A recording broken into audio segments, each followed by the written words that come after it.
Damos muchas gracias al Señor que nos permite en este día poder adorar, bendecir su santo nombre.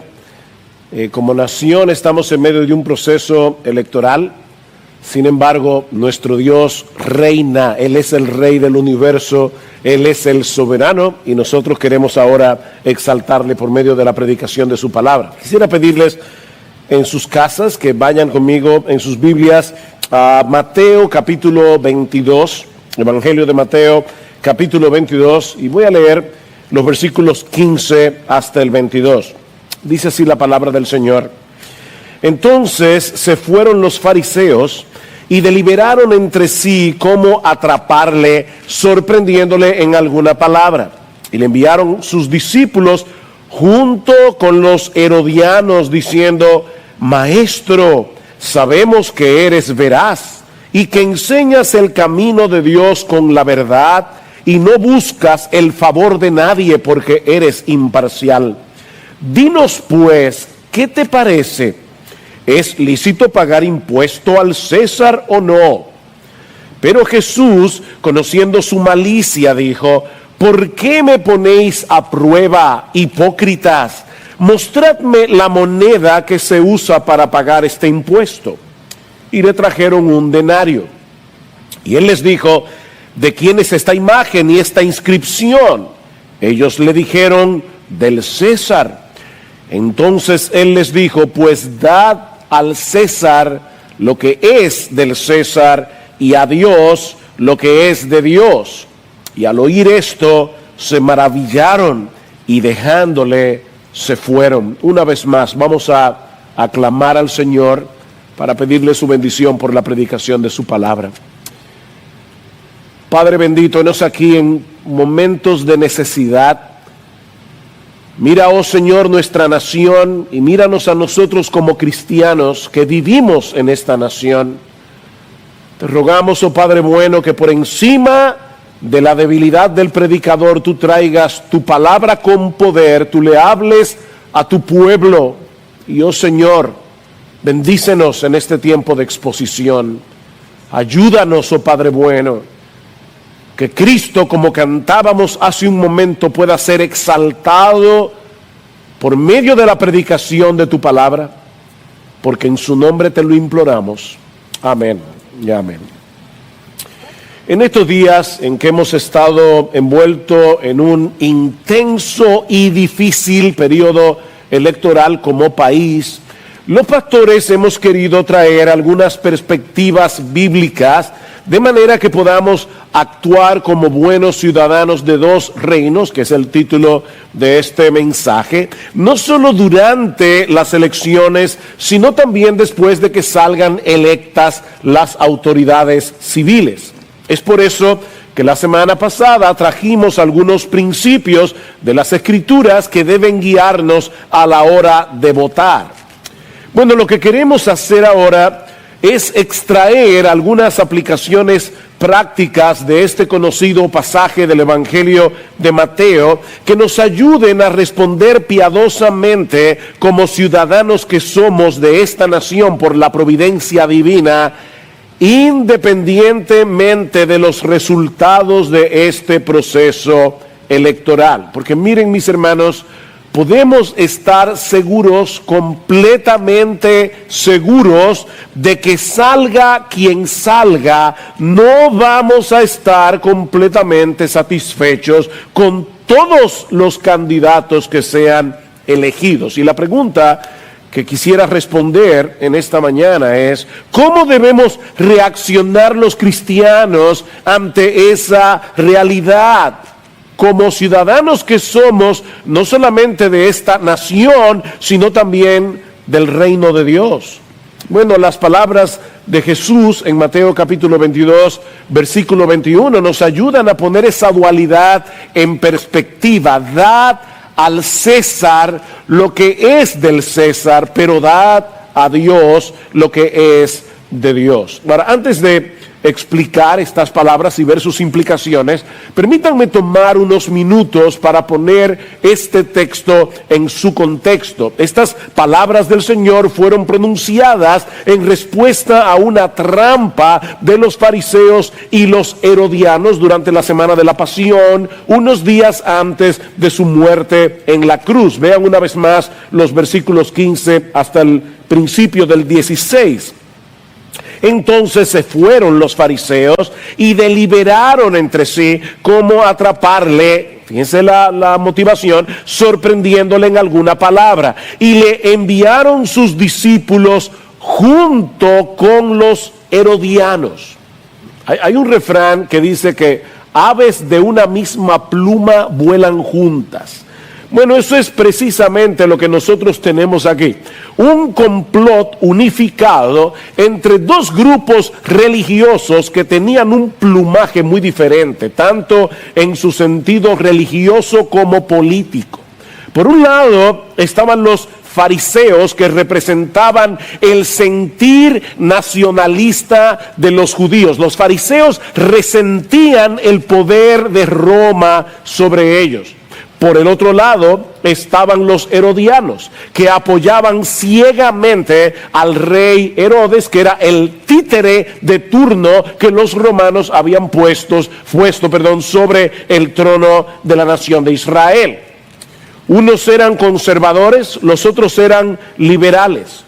Unos se caracterizaban por su afán de cumplir al pie de la letra los aspectos externos de la ley, los otros eran abiertamente mundanos.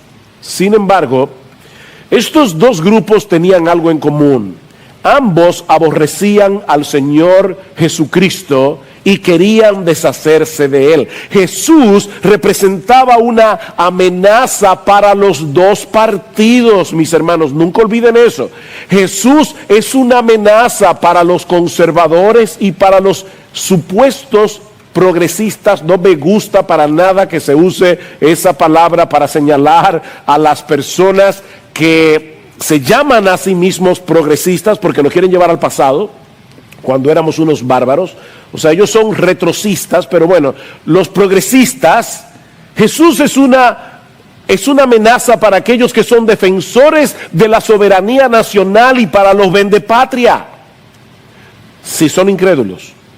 Lo que estoy tratando de decir, mis hermanos, es que no importa de qué lado de la verja se encuentre la incredulidad, siempre será antagónica a Cristo y a su evangelio. Así que estos dos grupos decidieron ponerse de acuerdo para colocar a Jesús en una posición incómoda y peligrosa, tanto delante del pueblo de Israel como delante de las autoridades romanas. Vean en la mitad del versículo 16. Viene esta comitiva y le dice al Señor: Maestro, ellos comienzan con un halago, sabemos que eres veraz y que enseñas el camino de Dios con verdad y que no buscas el favor de nadie porque eres imparcial. Dinos pues, ¿qué te parece? ¿Es lícito pagar impuesto al César o no?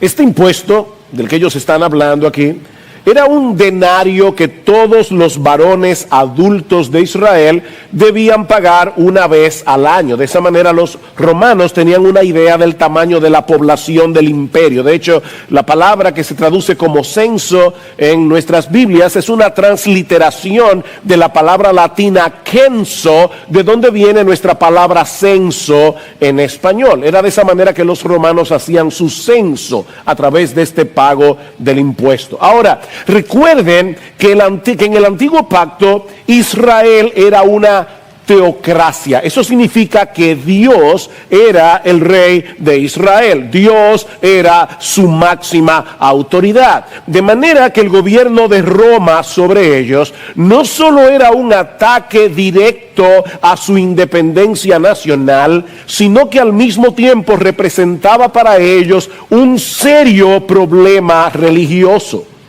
¿Debían ellos someterse a la dominación de un imperio pagano? Para colmo de males, el denario, que era la moneda que se usaba para pagar el impuesto, tenía impresa la imagen del César y una inscripción que lo proclamaba como un dios. Así que los judíos no solo odiaban este impuesto, sino que también odiaban la moneda y lo que esa moneda representaba. De hecho, a través de la historia, este impuesto había levantado muchos conflictos en la nación de Israel contra los romanos. Así que este era un tema candente que era difícil abordar sin despertar fuertes emociones entre los judíos. Ahora, fíjense cómo ellos habían puesto a Jesús entre la espada y la pared. Si Jesús respondía que sí, que debían pagar el impuesto, los fariseos iban a acusarlo de ser un Mesías fraudulento que estaba claudicando ante el poder de Roma. Si decía que no debían pagar los impuestos, los herodianos podían acusarlo ante los romanos de que él estaba fomentando una religión. ¿Se dan cuenta? Era una situación de perder. O Jesús perdía la popularidad frente a los judíos, o se arriesgaba a perder su vida. Era una trampa sumamente astuta de la que era casi imposible escapar, excepto para Jesús. No olviden que Pablo dice del Señor Jesucristo en Colosenses capítulo 2, versículo 3, que en Él están escondidos todos los tesoros de la sabiduría y del conocimiento. Y Cristo no solo pudo librarse de la trampa, sino que al mismo tiempo aprovechó la oportunidad para presentar en una forma breve, sencilla, su perspectiva sobre la relación entre el poder político y el poder espiritual. Una de las cosas que más me sorprenden del Señor Jesucristo es lo mucho que Él puede decir en tan pocas palabras. Porque esa expresión, dad al César lo que es del César y a Dios lo que es de Dios, solo tiene 10 palabras en el original, y es impresionante todo el cúmulo de información que hay en esa expresión. Hay varias implicaciones en esta respuesta de Jesús que nos ayudan a entender cómo deben relacionarse los cristianos con el gobierno civil, y eso es precisamente lo que vamos a estar considerando en el resto de este mensaje, la respuesta de Jesús y sus implicaciones. Versículo 18. Pero Jesús, conociendo su malicia, dijo: ¿por qué me ponéis a prueba, hipócritas? Mostradme la moneda que se usa para pagar este impuesto. Y le trajeron un denario. Y él les dijo: ¿de quién es esta imagen y esta inscripción? Ellos le dijeron: del César.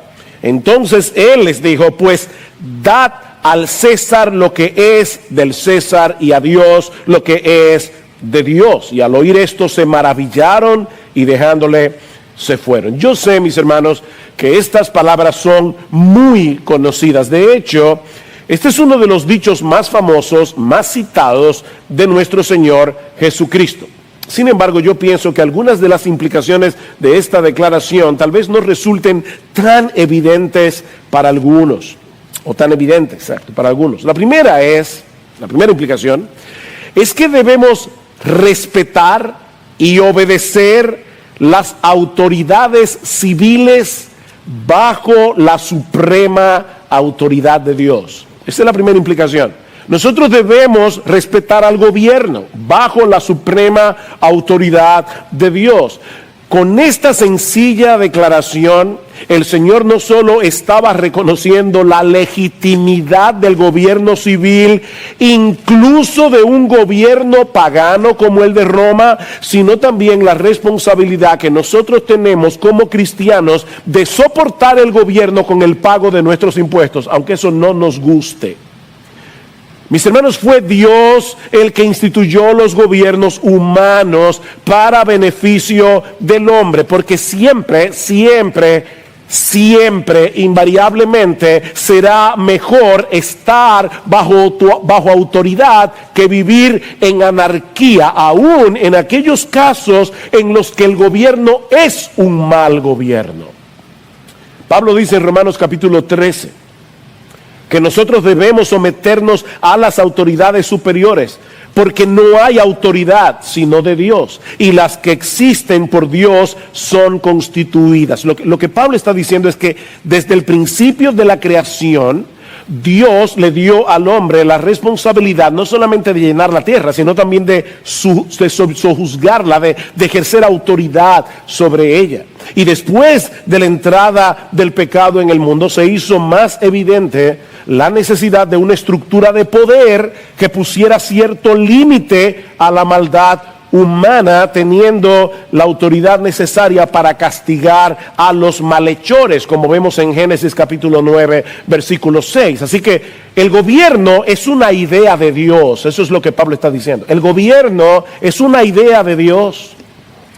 En ese mismo pasaje de Romanos 13 que acabo de citar, Pablo dice que los gobernantes deben ser motivos de temor para los que hacen el mal, porque no en vano llevan la espada, pues ministro es de Dios, un vengador que castiga al que practica lo malo. Esa es una de las funciones fundamentales del gobierno, actuar como ministro de Dios para frenar la maldad en el mundo, castigando a los que hacen el mal.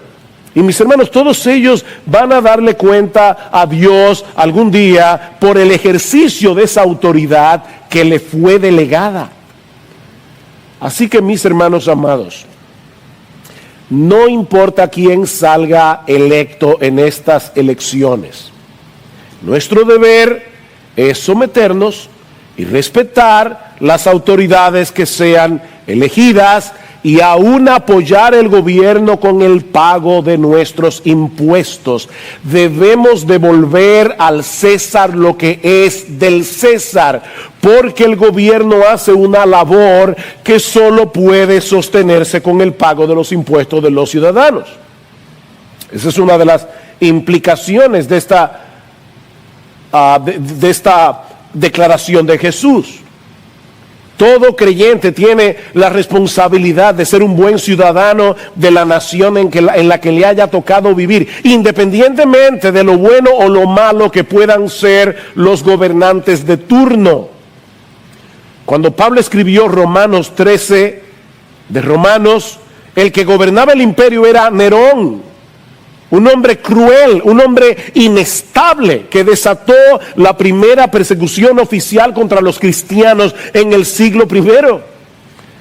Pero aún así Pablo dice a estos creyentes que vivían en la capital del imperio que se sometieran a las autoridades y que pagaran sus impuestos. Dice Pablo más adelante: pagad a todos lo que debáis. Versículo 6 y 7 del capítulo 13, al que impuesto, impuesto, al que tributo, tributo, al que temor, temor, al que honor, honor. Mis hermanos, esa es una deuda que tenemos con los gobernantes. Dad al César las cosas que le pertenecen al César. Recuerden que un mal gobierno es mejor que ningún gobierno. Sí, debemos orar por un buen gobierno. Debemos ejercer el derecho al voto con esto en mente, como veíamos el domingo pasado. Pero gane quien gane en estas elecciones, debemos someternos a su autoridad. Esa es la voluntad expresa de Dios en su palabra. Si los creyentes del primer siglo debían apoyar al gobierno de Roma con sus impuestos, yo me pregunto, ¿existe algún otro gobierno que nosotros no podamos apoyar con el nuestro? ¿Con nuestro impuesto? No se olviden, mis hermanos, que ese fue el gobierno que ejecutó la sentencia de muerte sobre Cristo. Ese fue el gobierno que martirizó a un montón de cristianos durante los primeros 3 siglos de la historia de la iglesia. Y aún así Pablo dice, ¿saben qué? Páguenle sus impuestos a ese gobierno. Como dice Mark Dever, es como si Jesús estuviera diciéndole a los judíos: paguen sus impuestos, aunque con ese mismo dinero ellos van a pagar el salario de los que traspasarán mis manos y mis pies en la cruz del Calvario. No porque lo que ellos están haciendo sea correcto, sino porque la existencia del gobierno refleja el carácter de Dios. Ese mismo gobierno iba a traspasar a Cristo en la cruz, y Cristo está diciendo: paguen los impuestos, paguen sus impuestos. Pero en segundo lugar, también aprendemos de este pasaje que si bien podemos separar la iglesia, y debemos separar la iglesia y el Estado, de ninguna manera podemos separar la religión y la política. Voy a repetir eso otra vez porque yo creo que hay personas que no entienden este concepto. Nosotros debemos separar la iglesia y el Estado, pero de ninguna manera podemos separar la religión de la política. Hermanos, déjenme hacerles una pregunta. La respuesta de Jesús en Mateo 22:21, ¿era política o era teológica? Esta respuesta, ¿era política o era religiosa? Dad al César lo que es del César y a Dios lo que es de Dios. Respuesta, ¿era política o religiosa? Respuesta, sí, sí. No se trata de una cosa o la otra. Son las dos cosas a la vez. Cuando el Señor toma la moneda en su mano y le pregunta a los judíos, ¿de quién es esta imagen? Ellos responden, de César. El Señor estaba tratando de hacer una conexión aquí, que es tanto política como religiosa, entre la imagen y nuestro deber. La moneda tenía la imagen del César porque él fue que acuñó esa moneda. Esa moneda representaba el poder que el César o Roma tenía sobre ellos como nación. Esa es la parte de la respuesta que tiene connotaciones políticas. El hecho de que ellos tuvieran que hacer uso de una moneda que tenía impresa, grabada, la imagen del César, era un recordatorio constante de la autoridad que Roma tenía sobre Israel. Así que ellos no tenían más opción que pagar el impuesto del imperio. Pero esa no era la única obligación que ellos tenían, ¿verdad? Dad al César lo que es del César, pero dadle a Dios lo que es de Dios. Y la pregunta es, ¿y qué es lo que le pertenece a Dios? Bueno, aquello que lleva su imagen. ¿Ven la conexión? Así como la imagen del César estaba en la moneda, la imagen de Dios está impresa en todos nosotros por creación, porque fuimos creados a su imagen y a su semejanza. De hecho, no tiene algo interesante en estas palabras del Señor Jesucristo. Recuerden que en la inscripción de la moneda no solamente estaba la imagen del César, sino que decía que él era Dios. Él era un Dios. Bueno, lo que Jesús está separando aquí claramente es al César de Dios. Él está diciendo, no, César no es Dios. Dad al César lo que es del César, pero dadle a Dios lo que es de Dios, porque el César y Dios no son la misma persona, son dos personas diferentes. Así que eso también tiene connotaciones políticas y tiene connotaciones religiosas. Hay que darle al César lo que le pertenece al César, el tributo impuesto por Roma, pero hay que darle a Dios lo que es de Dios. Todo lo que nosotros somos porque fuimos creados a su imagen y semejanza. Por otra parte, Jesús está diciendo implícitamente que el mismo César es una criatura que se encuentra bajo la suprema autoridad de Dios. Todo lo que César tiene, incluyendo su autoridad, le pertenece a Dios, porque él también es una criatura hecha a su imagen. Ustedes recuerdan cuando Jesús fue llevado delante de Poncio Pilato para ser interrogado, y en un momento dado Pilato le hace una pregunta, Jesús rehúsa responder, permanece en silencio, y dice que Pilato, en una forma arrogante, le dice al Señor, ¿a mí no me hablas? ¿No sabes que tengo autoridad para soltarte y que tengo autoridad para crucificarte? ¿Cuál fue la respuesta de Jesús? Ninguna autoridad tendrías contra mí si no te fuese dada de arriba. Y es obvio, mis hermanos, que Jesús no se estaba refiriendo a la autoridad del César. O sea, el que estaba arriba no es el César.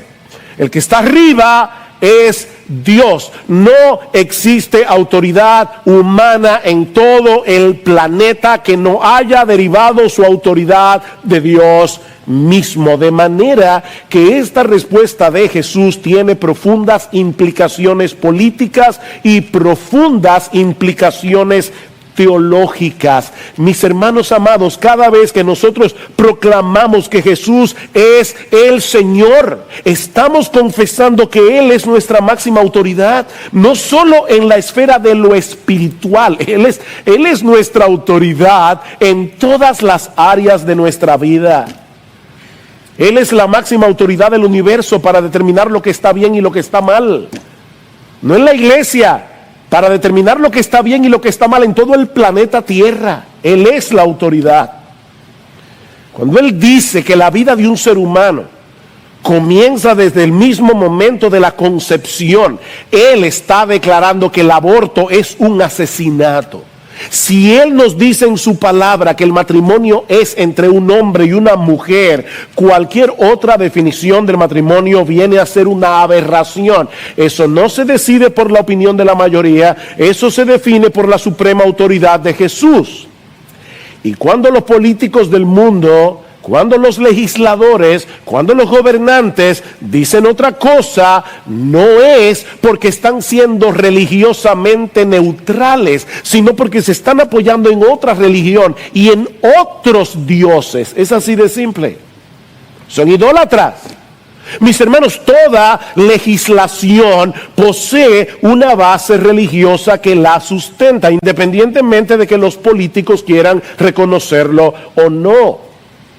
Es por eso que hemos estado diciendo y lo hemos dicho muchas veces que excluir a los cristianos del foro público en el que se discuten temas como el aborto, como el mal llamado matrimonio homosexual, porque eso no es ningún matrimonio, sobre la base de que nuestros argumentos son religiosos, es completamente absurdo.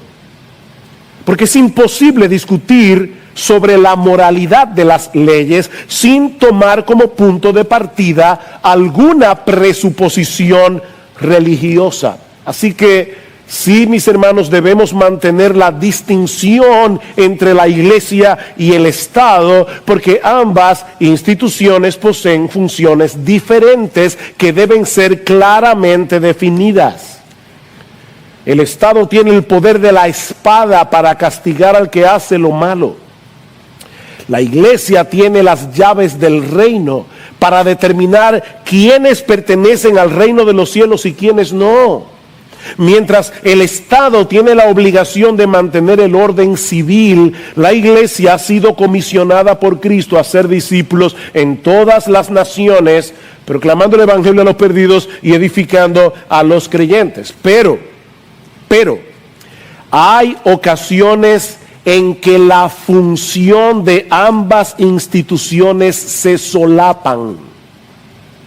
Ambas instituciones en ocasiones se solapan porque ambas se encuentran bajo la suprema autoridad de Dios y porque al predicar el evangelio de una forma u otra estaremos confrontando los dioses falsos que sustentan muchas de las leyes promovidas por los gobiernos. La iglesia no está llamada ni a controlar ni a fiscalizar al Estado. Pero si predicamos todo el consejo de Dios, tarde o temprano estaremos tocando aquellos temas que son fundamentales para la promulgación de nuestras leyes, tales como la santidad de la vida, la santidad del matrimonio, la identidad humana, la libertad de conciencia y un largo etcétera. Hay una tensión aquí que debemos manejar con cuidado. Cuando nos reunimos como iglesia, lo hacemos para adorar a Dios, para proclamar el evangelio, para edificar a los creyentes, no para hacer proclamas políticas. Pero al exponer fielmente todo el consejo de Dios. Y al exaltar a Cristo como el Señor de todo, haremos evidente la voluntad de nuestro Dios en todas las esferas de la vida humana, incluyendo el momento de ejercer el voto en una nación democrática. De manera que es imposible separar por completo la religión de la política y la política de la religión. Todo político es religioso, aunque sea ateo. Todo político es religioso y actúa como una persona religiosa en el desempeño de sus funciones, por más que se empeñen en negarlo. Nadie es neutral en este asunto. Pero ¿saben qué? De la misma manera, todo cristiano es político. Porque en todas las esferas de la vida humana, nosotros actuamos como ciudadanos de dos reinos, que es la tercera implicación que encontramos en esta respuesta de Jesús. Los cristianos debemos ser buenos ciudadanos del reino de los cielos, del reino de los hombres, pero sobre todas las cosas debemos ser buenos ciudadanos del reino de Dios. Debemos dar al César lo que es del César, porque somos ciudadanos de una nación terrenal. Pero de la misma manera debemos dar a Dios lo que es de Dios, porque todo lo que somos y todo lo que tenemos le pertenece a Él. No es una cosa o la otra, sino una cosa, ser buenos ciudadanos de la tierra por causa de la otra, porque somos ciudadanos del cielo, porque somos cristianos. De hecho, y voy a decir algo que a algunos les puede parecer extraño. Solo los cristianos estamos capacitados por la gracia de Dios para ser buenos ciudadanos del reino de los cielos. Bueno, eso es evidente, nadie va a cuestionar eso. Es más que evidente que solo los cristianos podemos dar a Dios lo que es de Dios, ¿verdad? Lo que no parece tan evidente es que solo los cristianos podemos ser buenos ciudadanos del reino de los hombres. Porque solo los cristianos podemos de corazón dar al César lo que es del César. De corazón. Porque entendemos que al hacerlo estamos actuando en obediencia a nuestro supremo Rey y Señor. O sea, nosotros somos buenos dominicanos porque tenemos a Jesucristo como nuestro Rey. O debemos ser buenos dominicanos porque tenemos a Cristo como nuestro Rey. Debemos aprender a vivir como buenos ciudadanos de ambos reinos. Somos ciudadanos del reino de Dios, que tenemos al mismo tiempo una ciudadanía terrenal. Tú no naciste en una nube, mi hermano. Tú naciste, si eres dominicano, en República Dominicana. Si eres chileno, en Chile. Si eres uruguayo, en Uruguay. Y así por el estilo. ¿Qué dice Proverbios capítulo 24, versículo 21? Teme al Señor y al Rey. Yo no puedo elegir entre una cosa o la otra. Teme al Señor y al Rey. Como dominicanos debemos vivir de tal manera que podamos mostrar en todo que somos ciudadanos del reino de los cielos. O como dice Pablo en Filipenses capítulo 1, versículo 27. En todo lo que hacemos, aún como dominicanos, a la hora de votar, por ejemplo, debemos comportarnos de una manera digna del Evangelio, dice Pablo. De una manera digna del Evangelio. El teólogo Albert Mohler lo dice de esta manera: los cristianos vivimos simultáneamente como ciudadanos de dos ciudades, una ciudad celestial y una terrenal. Una es eterna, la otra es pasajera, pero la ciudad terrenal es también el objeto de la benevolencia y de la compasión de Dios. Como cristianos somos instruidos en la Biblia a trabajar por el bien y el florecimiento de esta ciudad terrenal, así como trabajamos tanto como nos sea posible para que muchos vengan a ser ciudadanos de la ciudad celestial por medio de la fe en Cristo Jesús. Ven, buenos ciudadanos de ambos reinos.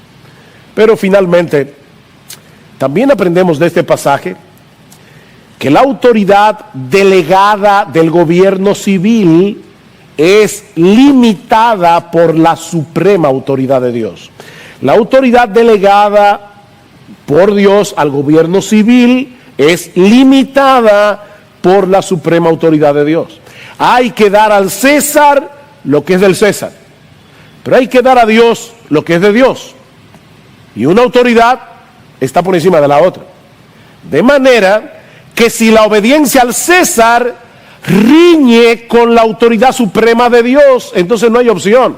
Tenemos que obedecer a Dios antes que a los hombres, como dijeron los apóstoles en Hechos capítulo 5, versículo 29. Mis hermanos, los cristianos no podemos darle a nadie nuestra máxima lealtad, excepto a Dios. A nadie. Él está por encima de todos los reyes, de todos los presidentes, de todos los legisladores. Y debemos tener el coraje de vivir y predicar a la luz de esa realidad sin importar lo que eso implique. Esa fue la oración de la iglesia en el primer siglo, cuando fueron amenazados por las autoridades religiosas y le pidieron que se callaran la boca, que no predicaran más la palabra del Señor. ¿Saben lo que ellos le pidieron al Señor en oración? Señor, considera sus amenazas y permite que tus siervos hablen tu palabra con toda confianza. Esa fue su oración. Danos coraje, Señor, danos valentía. Oh, mis hermanos, quiere el Señor concedernos ese mismo anhelo y esa misma petición, porque no siempre será fácil ser un buen ciudadano de estos dos reinos, pero cuando tengamos que escoger entre una lealtad o la otra, no tenemos ni siquiera que pedir sabiduría, porque ya sabemos lo que hay que hacer. Ni sabiduría hay que pedir. Más bien tenemos que pedir por coraje, tenemos que pedir por valentía para hacer lo que sabemos ya de antemano que tenemos que hacer. Por otra parte, si nuestra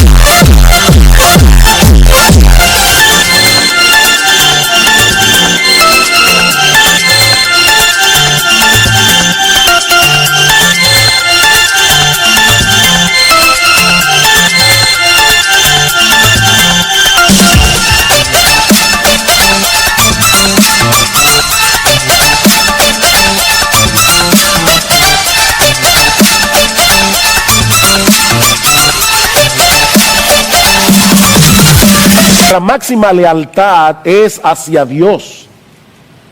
Eso también quiere decir, mis hermanos, que no podemos dividirnos por diferencias partidistas. Si nuestra máxima autoridad es Dios, no podemos dividirnos por diferencias partidistas.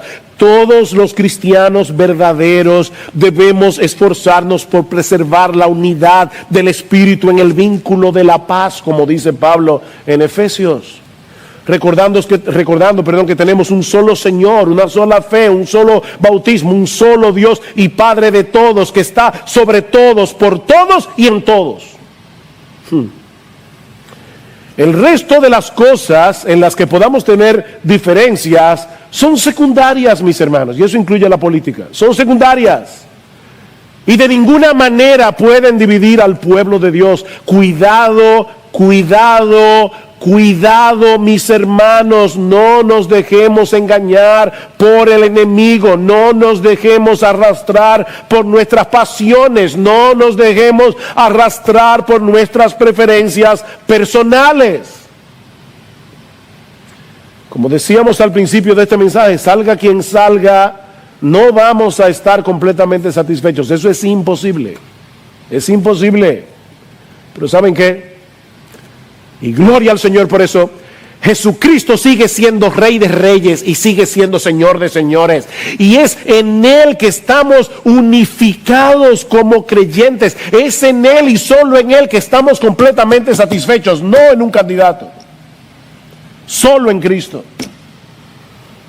Oh, mis hermanos, que el Señor se apiade de nuestra nación, al concedernos en su gracia común autoridades que gobiernen para el bien de la sociedad dominicana, y que nosotros como cristianos sigamos adornando el evangelio en el que hemos creído, siendo buenos ciudadanos del reino de los cielos, pero siendo también buenos ciudadanos de esta nación en la que nos ha tocado nacer, en la que nos ha tocado vivir por la bendita providencia de Dios.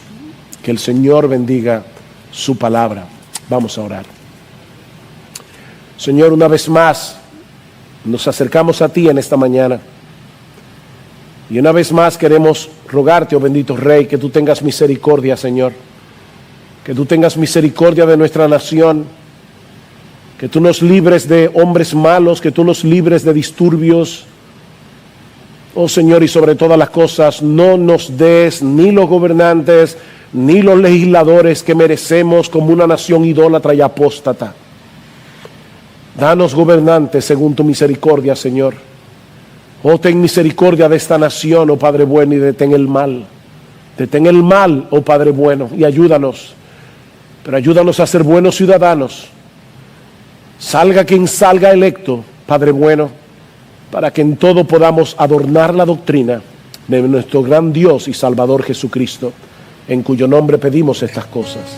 Amén y amén.